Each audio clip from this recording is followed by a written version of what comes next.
when they said that information is knowledge or power, whichever way. Now I want to ask, what is misinformation? What is it? And what is a lie? What effect does misinformation and lies have on people or on the society? Take a look at this video. I'm coming back. We are Cameroonian today because Igbo pursue us from Nigeria. In our history, we learned that we separated from Nigeria because of the attitude of Igbo toward us. But the other parts of Cameroon that joined Nigeria, I'm talking that was attached to northern part of Nigeria, they never separated from Nigeria. They were happily with the northern part of Nigeria. This video, I want to talk concerning what is happening between Nigeria and Ghana. I want to deal particular with Igbo. Let's first start with Cameroon. When you check the map of Cameroon, and if you are in Nigeria, you understand the history of your country, you will notice that parts of Cameroon joined Nigeria, while parts of Cameroon also separated from Nigeria and returned to Cameroon. When you look at this map of Nigeria, you will understand that parts of Cameroon joined the northern part of Nigeria, but another part of Cameroon, the southern Cameroon, separated from Igbo. I'm trying to explain to you to understand the attitude of Igbo. We learn history, our parent school in Nigeria, Enugu, and we understand the history of Nigeria. Now, I came across this video in the social media, and from my own personal investigation, I discovered that this person that is ranting is nobody. He's just a kind of brother that he's nobody, and no wonder he's not making any sense.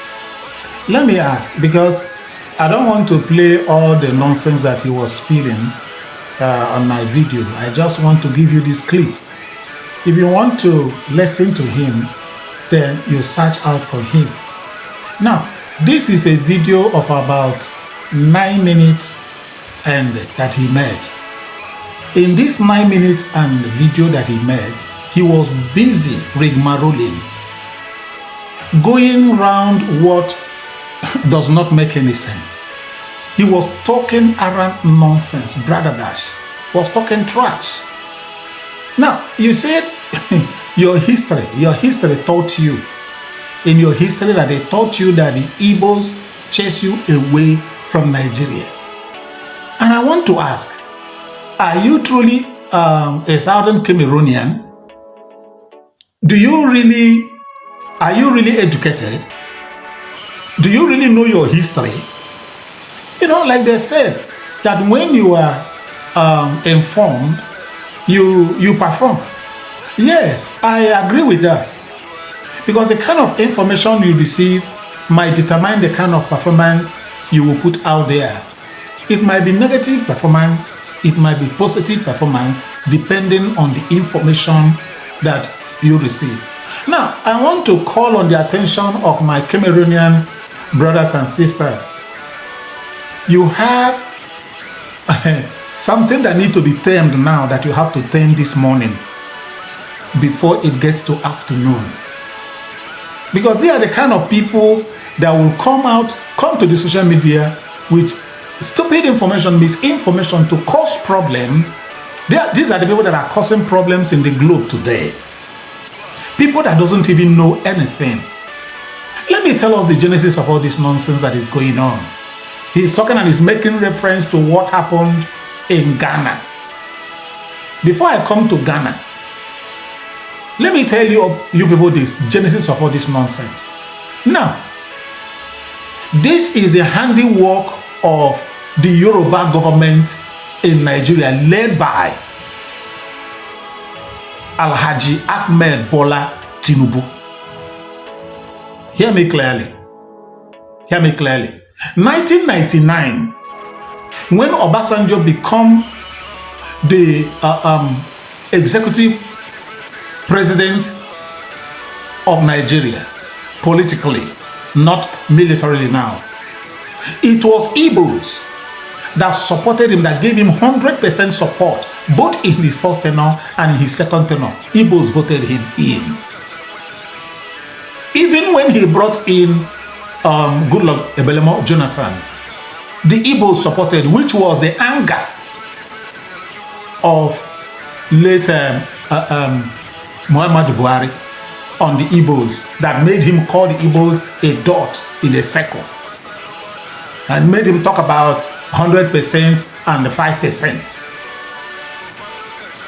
Because the Igbos gave Obasanjo, OBJ, and Goodluck Ebelemo Jonathan massive support. That was the sin that Igbos committed to Buhari. And again, I want to ask, is Obasanjo, Olusegun Obasanjo, is he an Igbo man?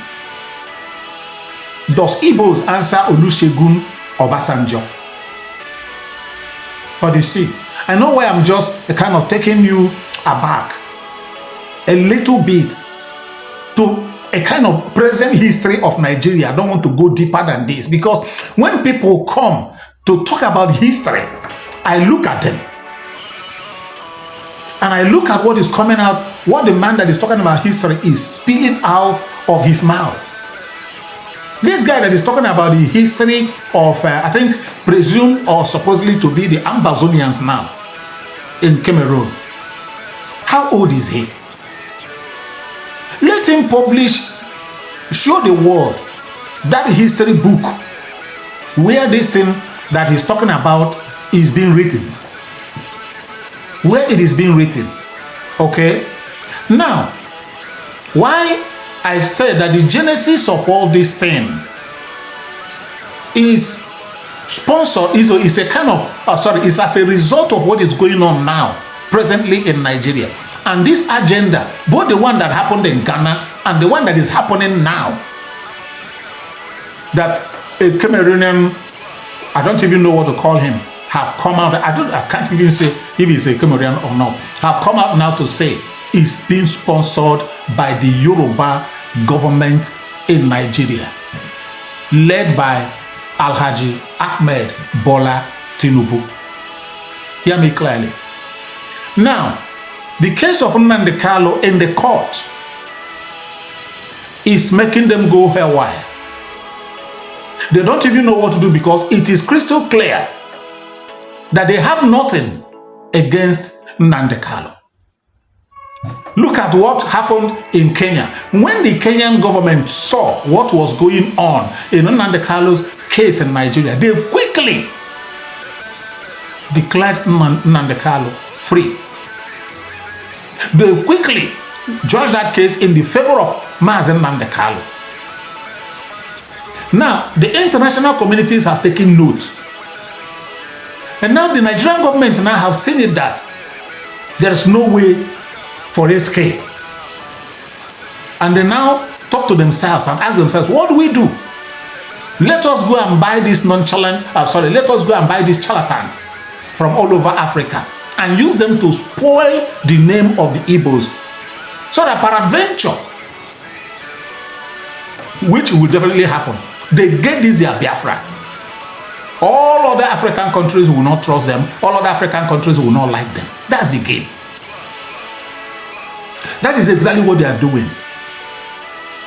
But I am, see, as shameless as the people that are doing this are, they are as shameless as the people they are using. Look at the kind of person you are using to come and, rubbish the name of the Igbos. Igbos chase you away from Nigeria. How? The Igbos were giving you only 2 slots. Igbos gave you only 2 slots in the government. Really? Was that how they chased you away? They didn't attack you physically? Did they attack you verbally? Did they attack you in any way? If you know the history, you could have been able to say what actually made that your part of Cameroon to go back to Cameroon. I will not educate you here, because Your head is a coconut head. There's nothing in it. You don't know anything. Maybe, probably, you are looking for somebody who will educate you. Not me. I won't. I don't waste my time to educate people like you. If you claim that you know the history, go back, because I don't think you know anything. Now, finally, to what the Ghanaians did, which was actually sponsored by the Yoruba government in Nigeria today. They sponsored it, okay? Yeah, they sponsored it. They know that they sponsored it. They engineered it because of what I said, ab initio. But unfortunately, it didn't pile out the way they expected it. It was from Igbos must go. Before you know it, the thing now escalated to Nigerians must go. Okay? That was what they planned.